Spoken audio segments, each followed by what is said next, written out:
Hey, good day everybody.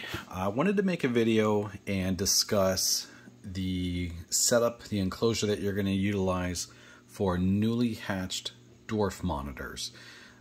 We sell a lot of baby monitors here and I get the same questions pretty regularly, and I think it might be just a little easier for everybody if we provide a video on just how we recommend setting up baby monitors, specifically dwarf monitors.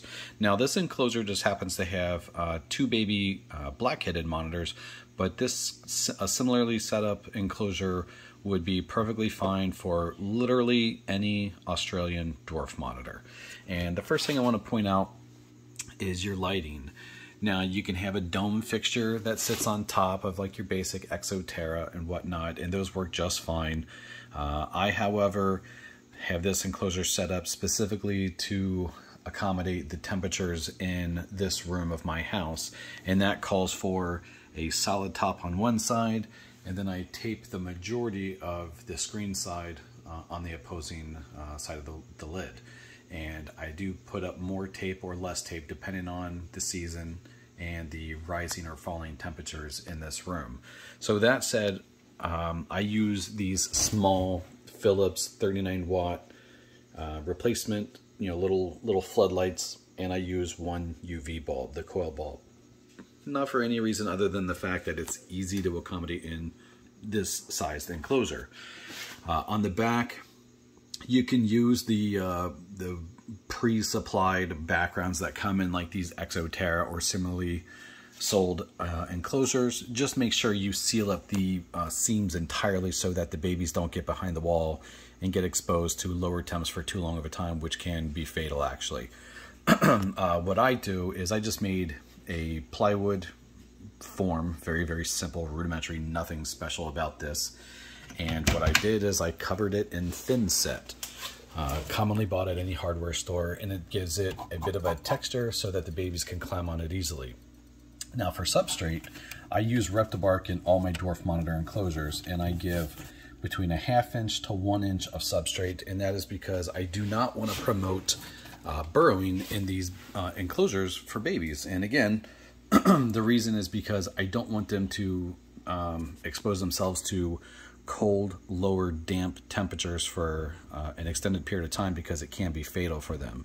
The goal is to discourage that kind of behavior while they're newborn babies, and instead encourage them to take shelter in a specific spot that has a warm platform, which is why I do not use cork tubes for babies. I just use cork slabs. And again, the reason is simple.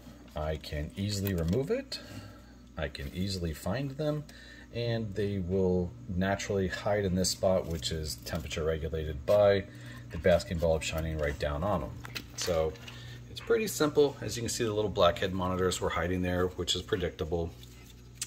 The next thing to discuss is the closing of the setup. Now, these setups are pretty great, but they're not perfect. And what I mean by that is, if you see this little seam here, babies can, and in my experience, have gotten out of these enclosures because these weren't sealed up properly. So you got the one at the very middle, and then the other one to take into consideration is along the seams here, okay, on each side.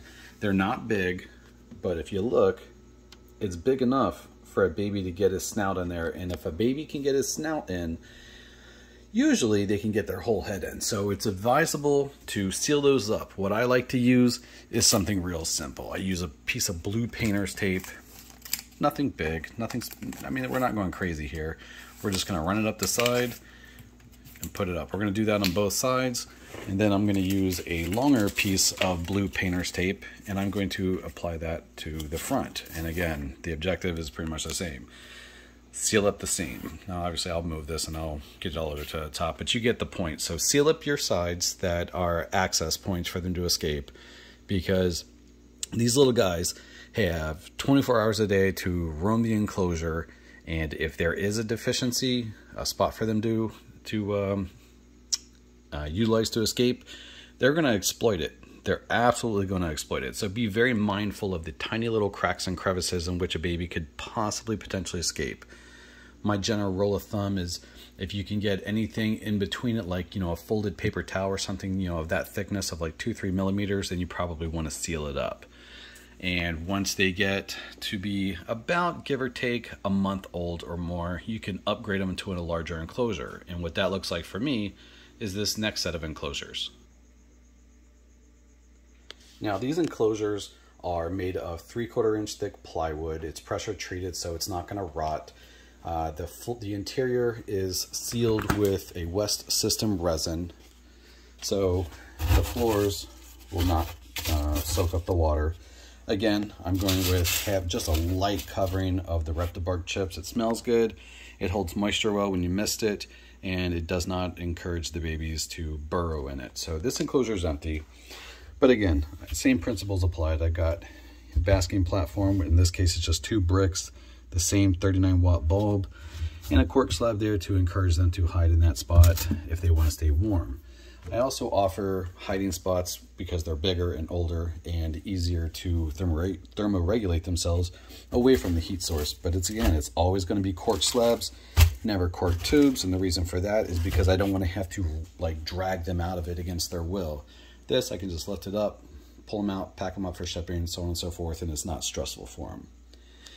So with regards to heating, I mentioned the light bulbs, but what about the fixture? So for these fixtures, when I use 3/4 inch plywood, I buy bathroom vanity fixtures from your big box stores like Lowe's or Home Depot.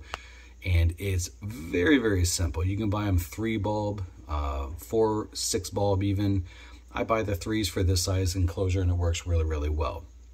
It's really simple. I won't go into how you mount it. It's pretty self-explanatory once you unbox it.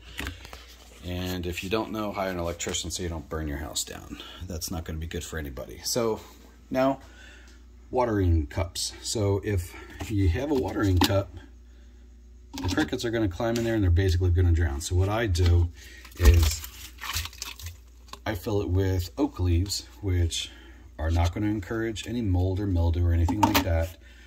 They do release a little bit of tannin into the water, so you might get a little bit of discoloration in your water, as you can see right there, but it's not toxic. It's just the tannin from the brown leaves breaking down in the water a little bit. But again, it's not going to hurt anything. The benefit of doing this is that you can have plenty of crickets in here, which will stay hydrated by having access to water without drowning in a bowl full of water. The babies themselves, they're not going to get in here and drown either. Generally speaking, that's not going to happen in any event unless your bowl is too deep and they just simply can't climb out and they die of exhaustion. But keep it simple. I believe that's the best method. But again, you want to be mindful of proper heat, ambient temperatures of the low 80s throughout the enclosure, and in a basking surface temp of about 115 to 125 maximum. And that's surface temp, not air temp. And you're going to accomplish that by utilizing a heat gun, a heat temp gun. So your temp gun, you can buy these at the hardware store. You can buy them through a lot of pet stores as well these days. But again, I don't know if I can capture the LED on it, but surface temp over here is 81.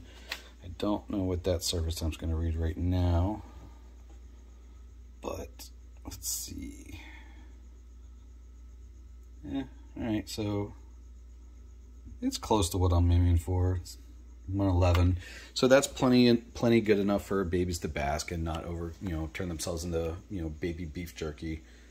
But this is what I do, and this is what I recommend for babies and juvenile dwarf monitors.